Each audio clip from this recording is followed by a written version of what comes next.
We're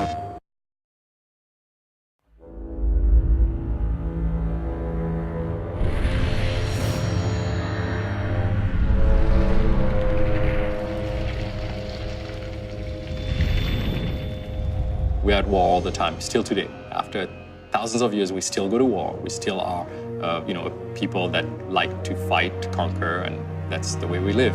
One thing that we thought at the very beginning was, what if war wasn't against one society against another, one religion against another, one people against another people? What if you segmented the race that we are and formed something that is partly us, but not really like us? The half-breeds were formed out of that. By this point, hundreds and hundreds of years of struggle has already kind of occurred between humans and the half-breeds. Basically, our story kind of paints them as another top-tier predator, just like man is. The half-breeds are based on lore that exists from stories that were told in different countries, in different civilizations, societies. In our world, werewolf is something that came from a lore that they probably believed in thousands of years ago, when it actually was a half-breed, an evolution of mankind. They still are I would say anatomically similar to humans, but they have, they're much taller, they're bigger, they have hides that are thicker, their musculature gets slightly augmented. The reason why the lichens and that particular species of half-breed is a threat, it was a question of understanding what it was about the werewolf lore that is as intelligent as you are, but is as bestial as a wolf could be. I think, to me, the most terrifying thing is that we try to basically always have some degree of a performance in them that carries a level of intelligence. They are smart. I think, to me, that's actually the scariest thing about them. And when something can look at you, size you up, and be at your equal, if not above you, I think it becomes very, very scary.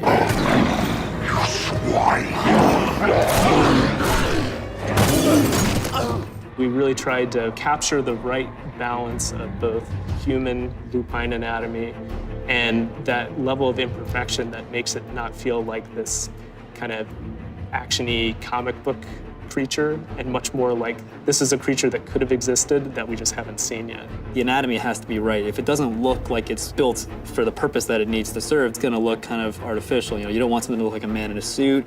You don't want something to just have weird kind of bones jutting out of it just because that looks cool or scary. Also trying to retain a sense of the person. We didn't want this magical transformation from specific guy to generic scary creature.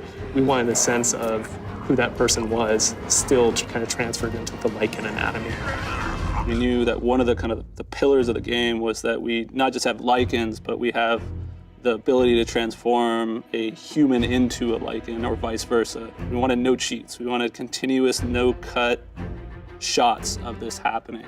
And so what that means is actually transforming the anatomy.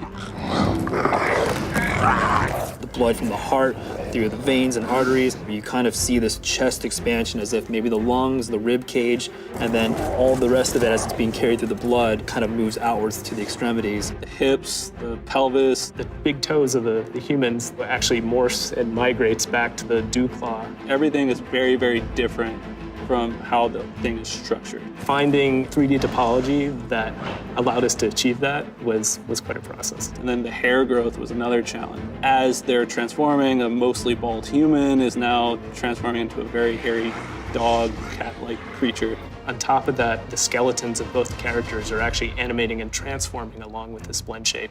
On top of that, the materials are animating and blending between the human state, sort of an in-between transformation state, and the lichen state without any tricks or gimmicks. I think that's something that people are going to be really kind of excited about. There's that moment where you're like, oh man, turning into a lichen, that's awesome. And so we wanted to make sure we play that up. But once you feel like that thing makes sense and that it could really stand in front of you, I think there's this whole other layer of kind of emotion that sets in where you're like, wow, that's not just this thing that I take for granted as being a monster or something just, ooh, scary. It's like, that maybe could be something that, we just haven't found in the world. They're in hiding, we don't know where they are. It's always a struggle because everybody was like, should we push it a little more? It's like, no, guys, let's make it believable. Let's keep it in the realm of what people are gonna say. You know what? I don't believe in them, but if I did, that's what I would have believed.